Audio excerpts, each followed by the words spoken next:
Hello, welcome to Smash Hit Sports. I'm Cody, that's Nick, and college football playoff round one was awful. It was awful. The games weren't great. We'll get into it. Before we do that, make sure like the video, hit that subscribe button if you're listening to the audio version of the podcast, or if you're on YouTube. It's the best way to help the pod. Nick, we're only going to talk about the college football playoff. It's the week of Christmas, and we already previewed all of the bowl games. And there haven't been any bowl games outside of the college football playoff that have really been electric. So let's start with the playoff. The games kind of sucked in the first round. I'm going to be honest, they weren't great. Yeah, Clemson was the closest to winning. So in one aspect, I was kind of right by taking them. But yeah, I don't know if it was just the matchups themselves or just was this year really weird? Do they need to desperately change the seeding and not have teams get byes, blah, blah, blah? But yeah, I never really thought Tennessee stood a chance. Obviously SMU didn't have a shot.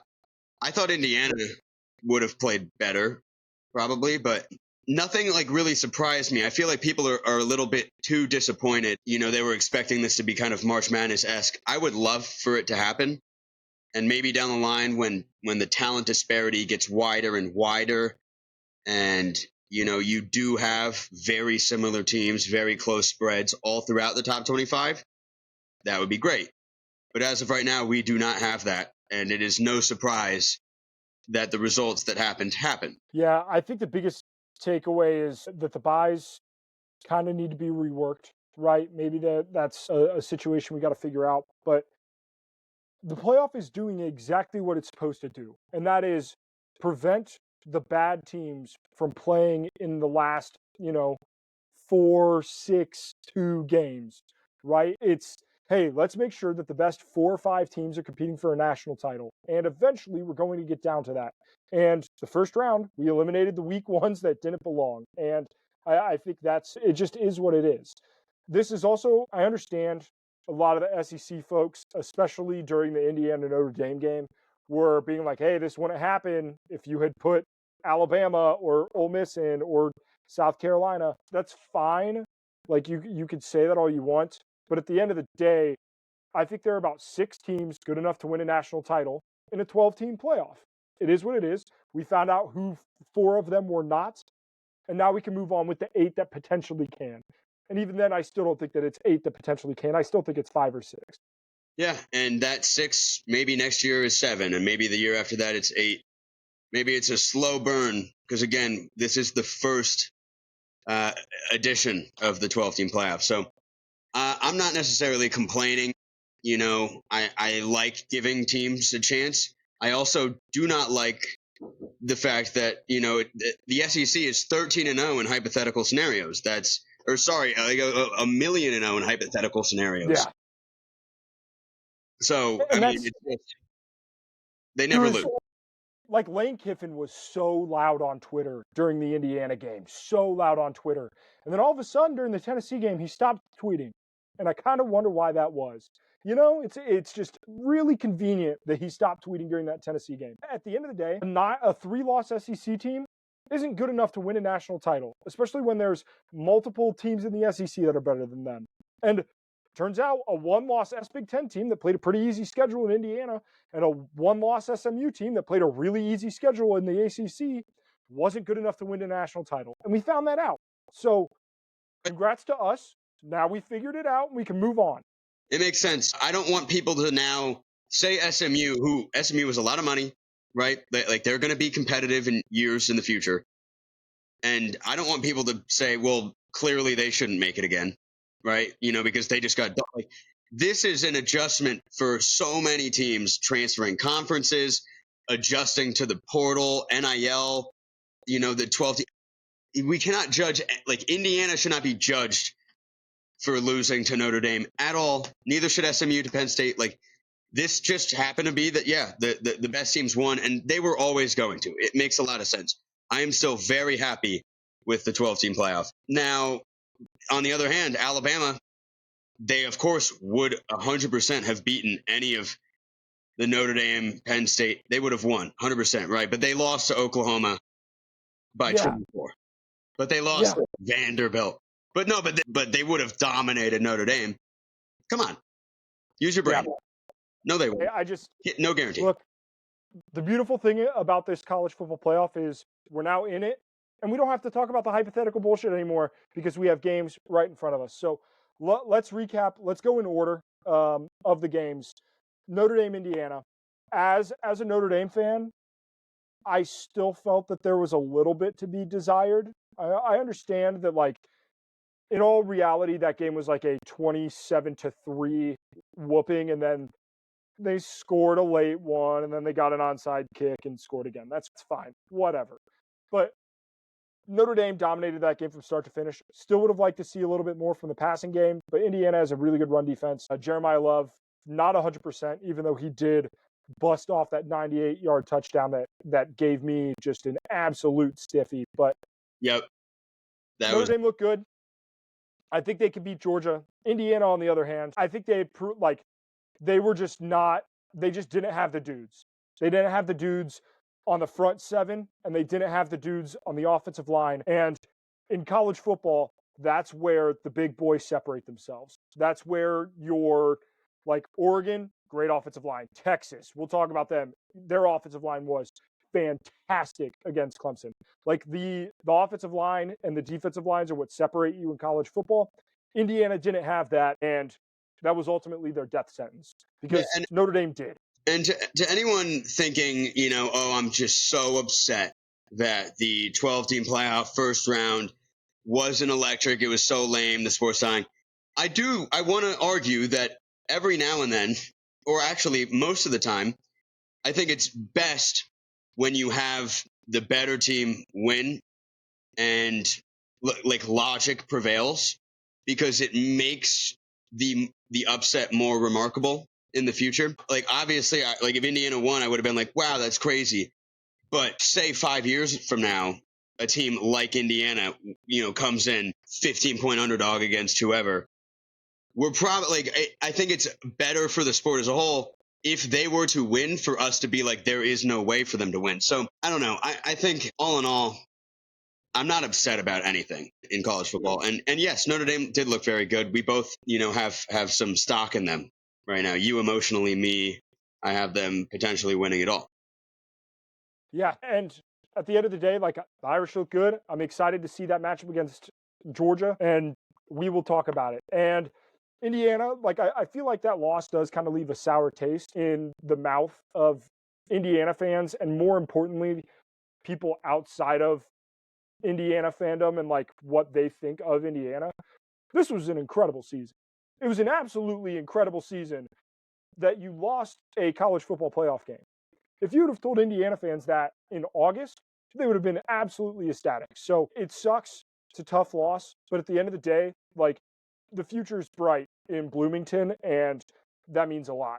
So especially for if you had to rank based on just assumption, the most content to least content teams that lost from this weekend, how would you rank it? Like, who's the saddest and who's kind of just completely fine? The saddest is easily Tennessee. Right. It's easily Tennessee, and it's not close. Getting it, like, going into Ohio State, we are going to, we're going to invade the shoe and all that. And then they just got their teeth kicked in, the worst margin of loss out of any of the 4 rounds. I think Clemson would probably be 3, just because you're a team who's had national title expectations in the past, and maybe you didn't this year, but you still won the AC. Like, that means something. They played what I think is absolutely the most competitive game in the first round, so maybe you don't feel as bad because of that. But Clemson is a program with a lot of history that they should be proud of, so I would put them at 3. Indiana at 2, SMU at 2.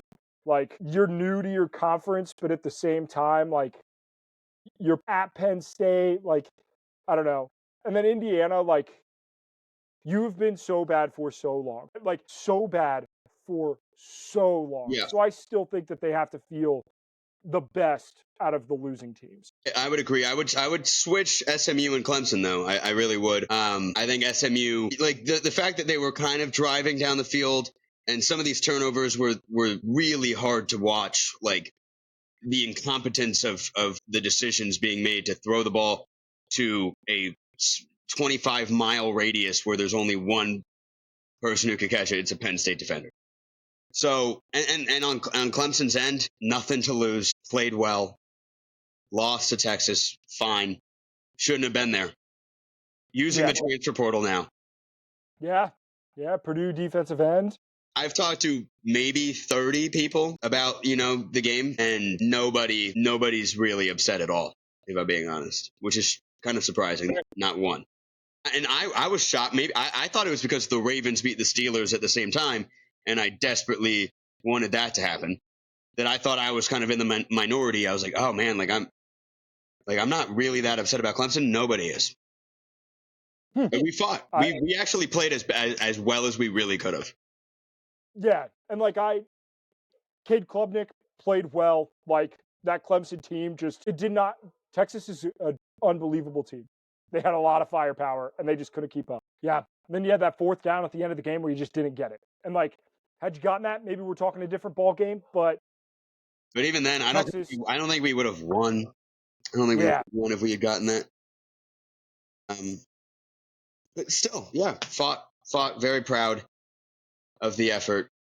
No complaints. But yeah, I don't think really anyone's upset outside of Tennessee, really. Yep. Let's go SMU Penn State next. Evan Jennings, love you, pal.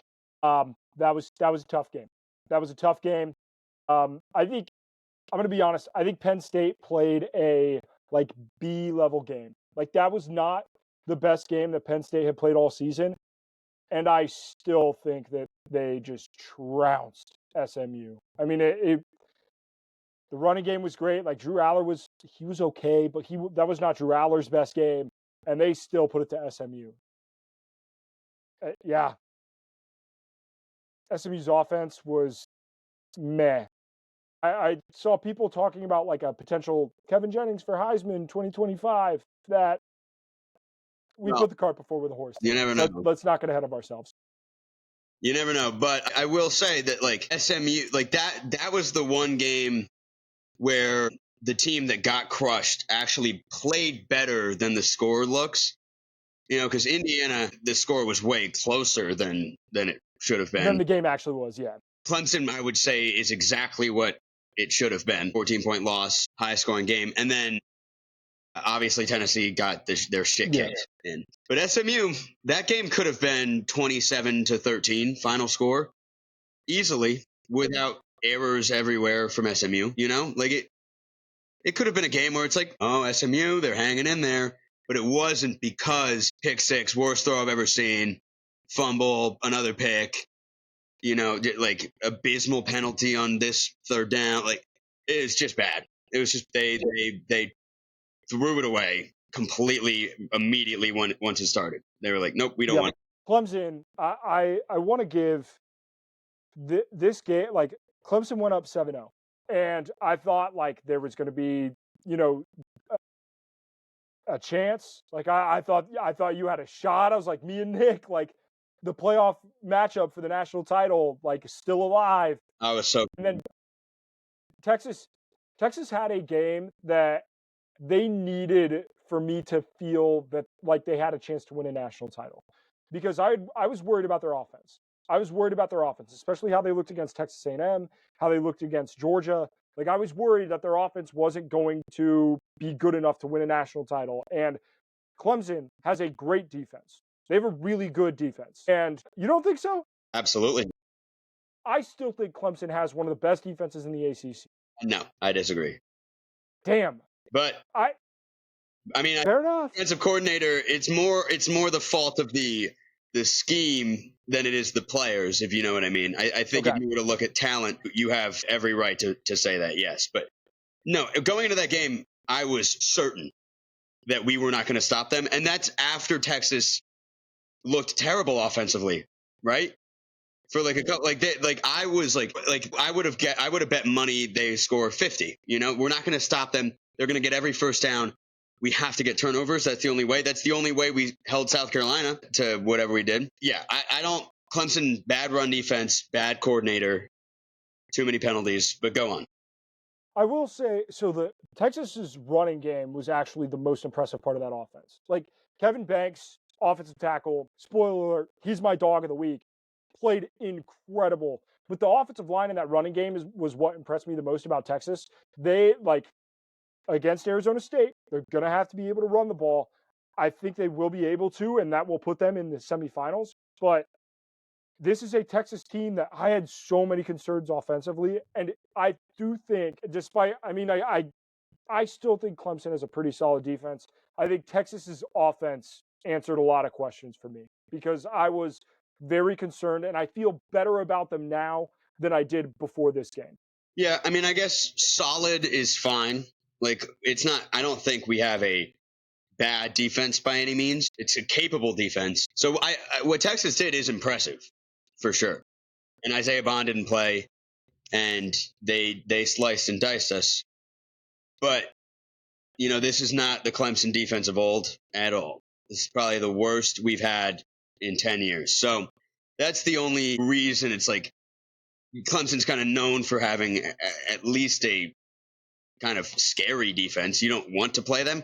I don't think there was a fear for any opposing team this year, really, for the first time in a long time. That is fair. That is fair. So, as a Clemson grad, how do you feel going forward? Are we I like feel great, honestly. And I think most of it's because we're using the portal. I don't think we're probably not going to be in the hunt for a lot of 5-stars in the future, which is, like things were trending pretty aggressively down, and I had rationalized the pain a little bit, and it is turned around to now we aren't necessarily trending up, but like, hey, we're not down. Like, we're not heading towards the gutter, and that's awesome. I think we should be able to, realistically, hopefully fight for a national championship next year. We're going to return so many players. Yep. Yeah. And the ACC is wide open. The ACC is wide open. It's anybody's conference. Like headed into it, obviously they are out of the playoff at this point. But I think Clemson, bright future. I would agree, especially if like you don't want Dabo to change the culture because the culture is a championship winning culture. But for him to adapt his methods, I think says a lot about what he's willing to do to try to win a national title. And there are a lot of coaches who are too stuck in their ways to do that. So I do want to give props to Dabo there. Last game on the slate, Tennessee, Ohio State. Holy shit, was I wrong about this game. I thought that the defenses would show up and that Tennessee's front seven would wreak havoc against an offensive line of Ohio State that is not their strong point. And they've had to rotate some guys in and out, and they've had to make some adjustments, and they have some injuries. I thought that this would be a lower scoring game. I thought that Tennessee would be able to run the ball effectively, and holy fuck, they were just the softest version of Tennessee I've ever seen. It was insane. From start to finish, Charmin Ultra Soft. I was the most surprised with how dominant Ohio State looked offensively as well.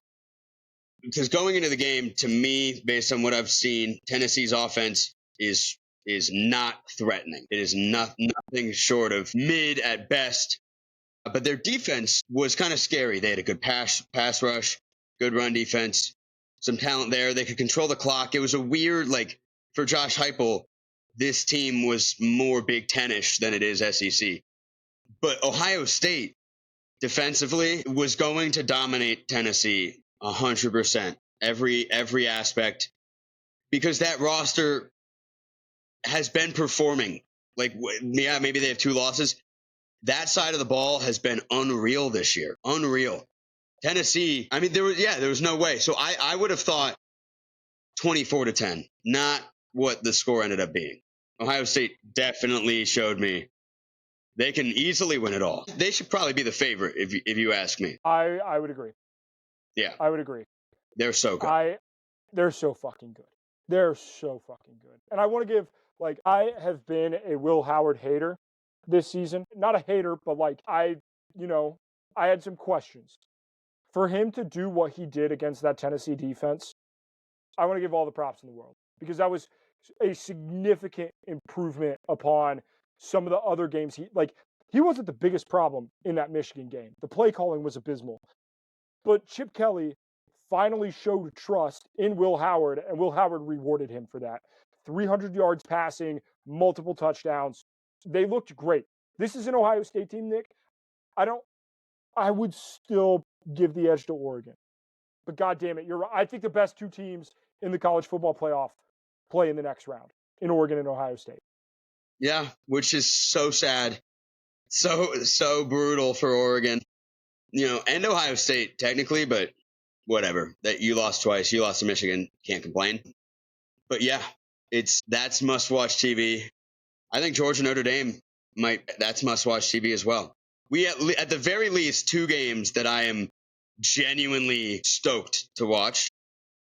This past week, it was kind of just like, I hope something crazy happens, but like, I wasn't off the walls trying to watch. I didn't watch much of the Ohio State game, honestly.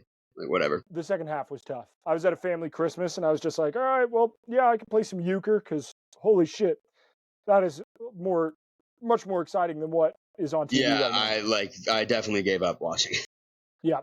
So I think we'll have one more episode before the college football playoff games, because they are not next Saturday and Sunday. They are the 31st and the 1st. So, Nick, let's just give our initial reactions, and then we can do a short episode next week, break down those games. That way, it kind of breaks it up a little bit. But your initial reactions to having Penn State, Boise State, Thursday night, New Year's Eve, and then New Year's Day, Arizona State, Texas, Oregon, and Ohio State, and then Notre Dame, Georgia.